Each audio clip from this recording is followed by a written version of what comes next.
Mas Kemas. Sorry Keputus banget ini ya? keputus-keputus teman-teman semuanya, maaf banget. Mas Kemas maaf Nggak apa-apa. banget. Ini nggak ngerti kenapa tiba-tiba Ya, gitu. jaringan ya begitu. Iya, Oke, benar. kita sampai mana tadi? Sampai equity crowdfunding. Oke, saya nggak nguasain pastinya, tapi saya setuju sekali dengan adanya equity crowdfunding. Setidaknya kita bisa terhindar dari investasi bodong. Jadi intinya dana masyarakat dikelola di tempat yang tepat, yang sudah dapat izin dari OJK. Jadi seharusnya sih sangat positif ya. Gitu. Ini ada artinya ada kesempatan lain nih, ada jalan lain buat masyarakat Indonesia yang mungkin ketakutan untuk berbicara investasi saham di pasar modal gitu ya. Di sini ada teman-teman dari Santara. Jadi saya setuju sekali. Selama positif itu sih. Oke. Sekarang mungkin kita agak berbicara tentang risiko kali ya, Mas ya.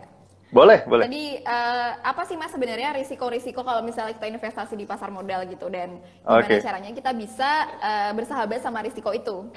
Karena Oke. kita nggak Jadi mungkin bisa terhindar ya. ya. Oke, berbicara investasi tentu tidak lepas dengan kata risiko. Nggak ada yang namanya investasi itu zero risk, mustahil banget.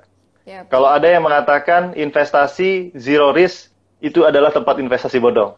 Jadi Dimas Kanjeng, Langit Biru, mereka selalu datang dengan mengatakan ke masyarakat, nih saya bisa ngasih return pasti dan risikonya nggak ada. Nah itu investasi bodong. Nah sedangkan buat investasi yang resmi di pasar modal, ketika berbicara risiko, tentu ada risikonya. Risiko terbesar di saham adalah ketika perusahaannya bangkrut. Apa mau dikata? Saya kasih contoh. Worst case, ketika perusahaan bernama, ya ini mustahil terjadi sih, tapi apabila terjadi. Contoh Unilever. Unilever karena masyarakat Indonesia nggak mau mandi lagi, stop mandi gitu ya, tidak menggunakan produk Unilever, akibatnya Unilever nggak untung, akibatnya Unilever bangkrut, umpamanya gitu ya. Ya itu kan nggak mungkin terjadi gitu ya. Ya, ya, Nah, ya. karena itu, untuk memperkecil risikonya ada. Ketika berbicara perusahaan, kita takut perusahaan ini bangkrut, risikonya apa namanya, kita memperkecilnya ada caranya. Ya udah kita pilih perusahaan yang kira-kira produknya laris manis Tanjung Gimpul, ya sudah. Kita pilih produknya, masa perusahaan yang produknya laris tapi perusahaannya bangkrut, kan itu mustahil sekali gitu loh. Ya. Nah, itu risiko untuk menjadi seorang investor jangka panjang. Gitu ya. Nah, ada risiko menjadi seorang spekulan. Nah, ini yang berbeda. Ketika seseorang, contoh Mbak Dina, saya pengen jadi spekulan aja Mas, kerjaan saya mau jual beli setiap hari untuk mendapatkan keuntungan yang sesaat, umpamanya. Contoh ya. Nah, tentu saja ada risiko di situ. Apa itu risikonya? Deg-degan. Ketika deg-degan beli saham, apalagi ditambah lagi saham-saham yang umpamanya dalam yang harganya mungkin cuma 50-60 perak, yang tiba-tiba bisa naik 30%, terus dijatuhin lagi ke 50 perak lagi, ya itu risikonya. Gitu loh. Apalagi membeli perusahaan yang mungkin bisa dikategorikan quote and quote gitu umpamanya ya, tidak masuk dalam LQ45 mungkin, atau mungkin yang laporan keuangan yang nggak bagus, atau mungkin yang kinerjanya nggak bagus gitu ya. Kebanyakan isunya, atau orang bilang, contoh nih ada yang di pasar itu bahasa goreng menggoreng saham umpamanya gitu ya, bahasa di pasar. Walaupun di pasar modal tidak mengenal dengan saham gorengan, tidak ada bahasa gorengan, itu bahasa pasar, goreng menggoreng saham gitu ya. Nah, disitulah risikonya. Ketika kita membeli saham yang mungkin kita tidak mengenal bisnisnya, produknya, kita cuma berharap kalau bisa hari ini saya pengen cuan 35%, umpamanya gitu ya. Berharap langsung naik 35%. Tiba-tiba ternyata sahamnya malah anjlok. Kebalikannya gitu ya. Nah, karena itu ini yang mesti kita pelajari. Jangan asal-asalan membeli saham. Jangan cuma membaca, umpamanya saya pengen untung cepat di saham. Pokoknya saya mau untung cepat, saya pengen jadi milioner. Itu pemikiran yang salah. Nggak ada orang yang bisa menjadi milioner kalau itu pasti, gitu ya. Kalau seandainya saya datang ke Mbak Dina, saya bisa membuat Mbak Dina menjadi seorang milioner. Ngapain saya ngajak Mbak Dina, saya kaya aja sendirian. Ngapain saya ngajak orang lain gitu ya. Kalau saya tahu caranya. Karena itu kita mesti mempelajarinya. Pelajarinya tentu pelan-pelan, nggak ada yang instan. Ya. Oke, jadi harus dikenalin banget ya Mas ya, risikonya. Iya dong. Karena itu gunakan jurus foolish theory tadi, disitulah kita bisa mempelajari risikonya juga. Gitu ya. Ini Ya, ada silakan. yang nanya dari, ini kita buka sesi Q&A nih ya, buat Silakan. teman-teman semua yang mau nanya tentang saham, investasi, dan apapun, bisa tanya ke Mas Kemas. Langsung aja tulis di kolom komen. Ada yang nanya nih, bentar. Saham gorengan itu yang kayak gimana sih Pak? Dari Mas Waduh. Agustam. Oke, saya karena di bursa, saya bekerja di bursa, tentu saja saya mengatakan saham gorengan itu nggak ada, gitu loh. Saham gorengan tidak ada. Tapi kalau bahasa pasar, banyak kawan-kawan saya mengatakan ada saham yang harganya 60 perak, terus tiba-tiba digoreng menjadi naik 35%, kemudian turunin lagi. Ya itulah mungkin yang dikategorikan pasar saham gorengan gitu ya. Nah, tapi saran kami tentunya pilihlah saham dari sisi laporan keuangannya bagus, yang kinerjanya bagus, yang produknya Anda kenal, itu saya rasa bisa menghindari dari saham yang bisa dinaikkan dengan cepat, terus tiba-tiba turunin dengan cepat. Gitu sih. Oh, itu Mas Arbustam semoga menjelaskan ya. Ya. Ini ada lagi yang nanya dari @adityohart, Mas Kemas, APERD atau agen penjual reksadana itu apa sih? Broker kah? Ya agen penjual reksadana, umpamanya bank. Dia menjual reksadana, datang ke Mandiri, gitu ya. Ke Bank Mandiri dia membantu menjual reksadana. Itu aja sih, agen aja. Selayaknya bukan apa namanya, kalau seandainya orang biasanya kan beli reksadana di manajer investasi, dia perginya ke banknya. Tentunya ada biaya subscription-nya biasanya. Kayak gitu sih. Tapi saat ini sudah banyak sekuritas yang memiliki platform, dia bisa membeli saham dan dia juga bisa membeli reksadana. Jadi dalam satu platform nggak perlu lagi datang ke bank, bahkan dikasih komisi fee gratis lagi. Komisinya gratis gitu ya. Jadi untuk membeli reksadana 0 perak. Gitu ya. Okay. Contoh lagi ya seperti apa lagi ya? Tokopedia mungkin kali ya. Tokopedia juga menjual ya. Gitu sih. Oke. Kita ke pertanyaan selanjutnya ya Mas Kemas. Kan di perusahaan TBK di BI ada banyak, tapi nggak semuanya kenal. Ada juga perusahaan yang baru IPO. Nah, perusahaan yang baru kayak gitu, bagus nggak sih kalau misalnya kita pengen investasi di sana? Dan kalau kita mau investasi di situ, ada apa saja yang perlu diperhatikan? Oke. Yang saya ingin sampaikan di sini adalah semua perusahaan TBK yang listing di bursa, Bursa Efek Indonesia harus mengatakan semua bagus. Karena mereka lebih bagus daripada perusahaan yang non-TBK. Perusahaan TBK artinya sudah ada keterbukaan informasi, laporan keuangan dilihat oleh masyarakat, diaudited, semuanya komplit, bisa dilihat oleh masyarakat, jadi semua terbuka, nggak ada yang disembunyikan. Seharusnya seperti itu, gitu ya. Nah, jadi kalau seandainya orang mengatakan, saya mau beli saham IPO, bagus apa enggak ya? Itu sudut pandang. Dia harus melihat dulu laporan keuangannya. Laporan keuangannya dia lihat dulu bagus apa enggak. Kalau seandainya dia rasa bagus, dan prospek kedepannya bagus, ya kenapa enggak dibeli? Tapi sayangnya, kebanyakan masyarakat Indonesia, tujuan membeli saham IPO ada tujuan lainnya nih. Tujuan lainnya adalah dia ingin mendapatkan keuntungan yang sesaat. Karena biasanya ketika perusahaan IPO dan listing di bursa, kita bicara listing di bursa, IPO, Initial Public Offering, itu sebelum listing di bursa. Ketika perusahaan ini listing di bursa, biasanya masyarakat berharap harga sahamnya naik melejit pada hari pertama itu langsung bisa mungkin 50%, 60% gitu ya. Pokoknya sampai benar-benar kita bilang auto reject atas, kita bilang ARA. Nah, pada saat itulah mereka menjual sahamnya. Nah, ini yang menjadi masalah. Ketika mereka membeli saham tiba-tiba berharap naik ternyata turun, saham listingnya ternyata turun, akhirnya cuma bisa berkata, menyesal kenapa saya membeli saham itu. Gitu ya. Saya kasih contoh, Garuda Food. Garuda Food, perusahaan TBK listing di bursa, pemiliknya adalah Pak Sudamek. Saat itu harga sahamnya melejit tinggi di hari pertama, kemudian di hari kedua, hari ketiga, kemudian turun hingga sekarang. Nah, yang jadi permasalahan adalah ketika ada orang membeli perusahaan ini atas dasar saya ingin mendapatkan keuntungan yang singkat. Ketika harga sahamnya makin turun, pemikiran langsung berubah. Dia mengatakan, kenapa saya beli saham ini ya? Perusahaan ini berarti jelek dong. Itulah pola pikir masyarakat. Karena itu yang ingin saya sampaikan di sini adalah ketika Anda memutuskan untuk membeli saham, Anda mesti paham dulu konsekuensinya. Konsekuensinya apa? Saya pengen jadi investor jangka panjang. Ketika berbicara jangka panjang, even dia beli saham listing di bursa ketika Garuda Food pertama kali listing di bursa dan kemudian turun, mestinya pada saat turun inilah dia mesti membeli lagi. Kenapa takut untuk beli lagi? Toh juga coklatos masih sering dimakan oleh masyarakat. Mbak suka coklatos? Suka. Karena itu mbaknya manis. Okay. Terima kasih Mas Kemas, sudah 2 kali ya Mas Kemas bilang saya manis. Silakan. Next question. Oke. Dari Mas Damas Ses 88, Mas Kemas, berapa sih modal ideal bagi pemula? Bukan modal minimum ya, tapi modal ideal. Modal ideal. Aduh, lagi-lagi ini kembali ke apa namanya? Ke kantong pribadi sebenarnya. Jadi kalau seandainya berbicara ideal, kan setiap orang memiliki apa namanya ya, karakter mungkin ininya masing-masing lah ya, keputusannya masing-masing. Jadi gini, saya kasih contoh, umpamanya saya punya gaji contoh 5 juta, saya investasi 500.000 sebulan umpamanya. Ya itu ideal buat saya, gitu loh.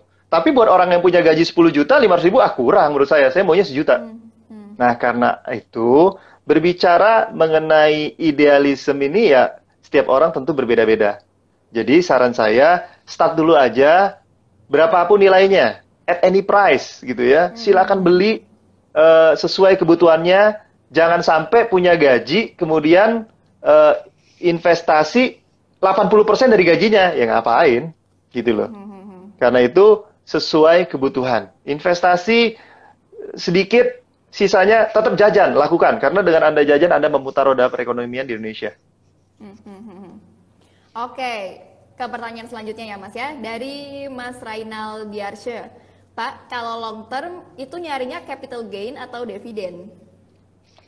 Tentu saja kalau berbicara long term investment, kita berbicara semuanya.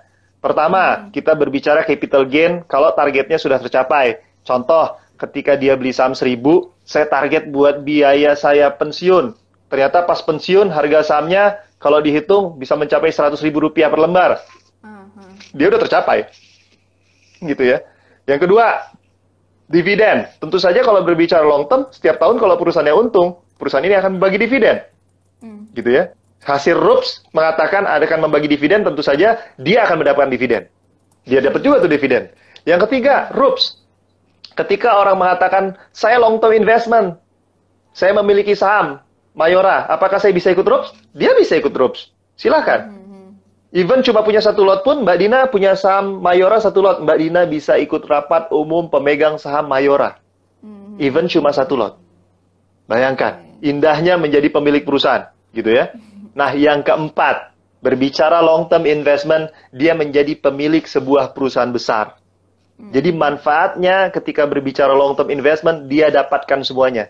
Tapi ketika berbicara spekulasi, ini yang mesti hati-hati. Bisa saja orang spekulasi dia cuma berharap gain. Gitu ya. Ketika orang berspekulasi, dia tidak berharap dividen. Ketika ada pengumuman ingin membagi dividen, biasanya harga saham akan naik. Ketika sahamnya naik, dia jual sahamnya, dia nggak peduli dengan dividennya. Gitu ya. Yang penting sahamnya udah naik 10% buat saya cukup, ya udah saya jual. Dividen who cares. Gitu ya. Karena setelah pengumuman dividen, dividen lewat biasanya harga saham akan anjlok. Gitu ya. Itu gambarannya. Oke. Ada yang nanya lagi dari @jatipamungkas. Pak, jelasin dong bedanya pasar primer sama pasar sekunder. Apakah di dua pasar ini kita bisa berinvestasi? Oke. Mas Kemas. Biasanya masyarakat tentu membeli di pasar primer. Yang terjadi saat ini jual beli saham adalah pasar primer. Nah, biasanya orang memanfaatkan pasar sekunder seandainya contoh, dia ingin membeli saham harganya mungkin berada di bawah harga pasar, Pak, gitu ya. Dan kebetulan di sana ada orang, contoh saham BCA, harga di pasar yang primernya, di harga 26.000. Ternyata ada orang mau jual saham di pasar sekunder 24.000, tapi Anda mesti beli sekitar 1 juta lot, umpamanya. Nah, itu yang terjadi. Jarang sekali ada orang beli di pasar sekunder cuma 1 lot, gitu ya. Yang ngapain, mendingan dia beli saham di pasar yang normal saja, yang saat ini orang bisa transaksi, gitu sih. Oke, kita cari lagi pertanyaan. Ada yang ngomong dari Mas Adi 89, sahamku turun nggak apa-apa asal cintamu ke aku nggak turun. Oke. Nah, itu paling bagus tuh memang. Itu paling bagus ya. Dari Mas Yusuf Adi Pradana, Mas kalau 100.000 ada banyak saham potensial untuk nabung saham nggak? Oh, tentu saja banyak. Jadi kalau saya berbicara banyak. Saya kasih contoh. Saya nggak boleh memberikan saran gitu ya, tapi saya berbicara data. Dengan modal 100.000, kita bisa beli saham apa aja sih? Contoh, kalau saya lihat ada Bank Jawa Barat, BJBR kodenya, itu masih harga sahamnya paling cuma 770 perak. Artinya masyarakat bisa membeli cuma dengan modal Rp77.000. Gitu ya. Ada beberapa saham seperti Osido muncul, udah enggak, Bukit Sentul masih di bawah sekitar puluhan perak bahkan. Jadi banyak sekali dengan modal 100.000 kita bisa membeli sahamnya. Saya tidak hafal seluruh saham karena saya rasa tidak ada satu orang pun yang paham 600 list saham, harga saham di Indonesia. Hebat banget kalau ada yang tahu gitu ya. Jadi artinya dengan modal 100.000 kita bisa beli, searching saya rasa dapat gitu ya. Silakan. Oke, ini ada yang ngomong dari Mas Barkah Ivandi, Bapak-bapak coba minta tolong bikin istilah-istilah dunia pasar modal dong, bantu banget buat yang awam dan pengen belajar saham. Kayaknya ada di glosarium website IDX ya Mas ya? Yes, ada. Ada di website IDX, ada. Silakan searching, ubek-ubek website IDX, di situ ketemu kok. Benar-benar banget. Dari Barkah Ivandi, Pak Kemas, dengan modal ideal tersebut, baiknya buat beli satu perusahaan per saham atau dibagi beberapa? Oke, good. Kalau untuk awal, yang penting beli dulu aja satu, sisin setiap bulan. Ketika teman-teman sudah mulai jenuh, bosan, aduh kayaknya gue mulai jenuh deh membeli saham itu aja ya. Oke deh, coba kita cari lagi saham yang lain. Silahkan. Jadi, nggak masalah. Mau rutinin di satu saham dulu selama setahun, habis itu mau switching lagi di saham yang lain, silahkan. Atau mau selang-seling, pamnya bulan pertama beli saham A, bulan kedua beli saham B, bulan ketiga beli saham C, kemudian bulan keempat beli saham A lagi, rotate kayak gitu, silahkan. Yang penting rutin. Yang paling penting adalah merubah pola pikirnya. Oke, berubah pola pikir, siap. Ini kayaknya si Zilha ini nanya terus nih, Pak, misal nih dengan live IG ini, orang-orang jadi pada beli Unilever, ngaruh nggak sih ke harga Unilever kalau banyak yang beli? Oh, tentu saja. Saham juga berlaku supply and demand, seperti orang membeli emas. Emas juga ada supply and demand. Oke? Tapi emas tidak berbicara kinerja. Gitu ya. Saya kasih contoh. Harga emas sempat menyentuh harga berapa? 800.000, 900.000 papanya. Gitu ya. Pertanyaannya, apakah emas berdansa kemudian harga emas naik? Apakah emas kinerjanya bagus kemudian harga emas naik? Apakah demikian? Jawabannya enggak. Emas berbicara supply and demand. Dia tidak bekerja. Karena banyak orang membeli emas, akibatnya harga emas naik. Ketika banyak orang menjual emas, otomatis emas turun. Saham juga berbicara hal yang sama. Supply and demand setiap harinya. Namun, ada keunggulan saham satu lagi, dia tidak cuma berbicara supply and demand, dia juga berbicara yang namanya kinerja, long term investment. Ketika berbicara kinerja sahamnya dalam jangka panjang, saya kasih contoh. Harga saham Unilever dari tahun 93 hingga tahun 2020 kenaikannya sekitar puluhan ribu %. Gitu ya.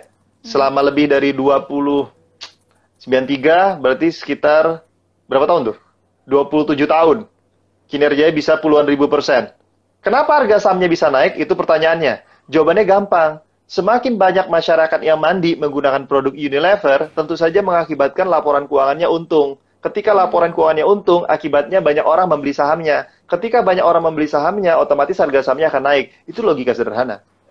Gitu ya. Jadi, saham tidak cuma berbicara supply and demand, tapi saham juga berbicara mengenai kinerja perusahaannya, yang isinya ada karyawannya, mereka mengeluarkan ide, menciptakan produk, produknya bagus, dan dilempar ke masyarakat, dibeli oleh masyarakat. Oke. Ini ada yang nanya dari Prima AGD. Pak, indeks saham LQ45 perbedaannya apa ya? LQ45 biasanya 45 saham terbaik dari sisi likuiditasnya. Jadi sahamnya sering diperjualbelikan, saham yang beredarnya banyak. Itu salah satu persyaratannya. Nah, biasanya itu menjadi acuan juga buat masyarakat, daripada saya pusing, saya pusing nih mau beli saham apa ya? Ya udah acuannya LQ45 aja. Gitu ya. Saham LQ45 biasanya juga ada ETF-nya, ada ETF Exchange Trade Fund-nya. ETF LQ45 itu menjadi acuan kalau seandainya ISG naik, pasti indeksnya juga indeks ETF LQ45 juga akan menyesuaikan dengan ISG. Oke.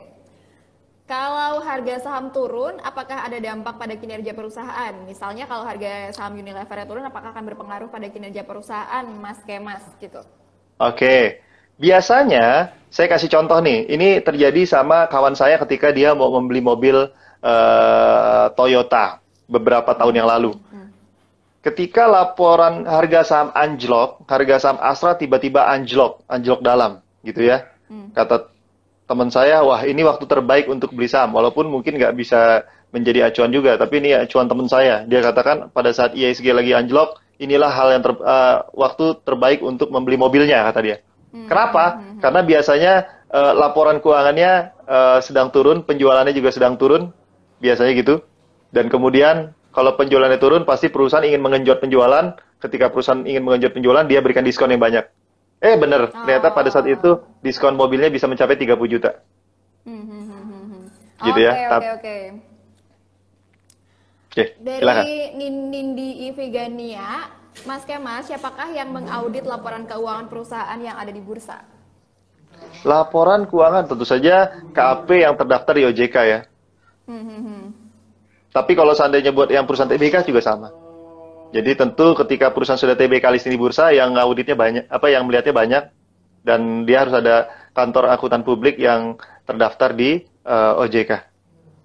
Oke. Dari dis_is Agnes, Pak, untuk pemula kira-kira beli saham atau reksadana?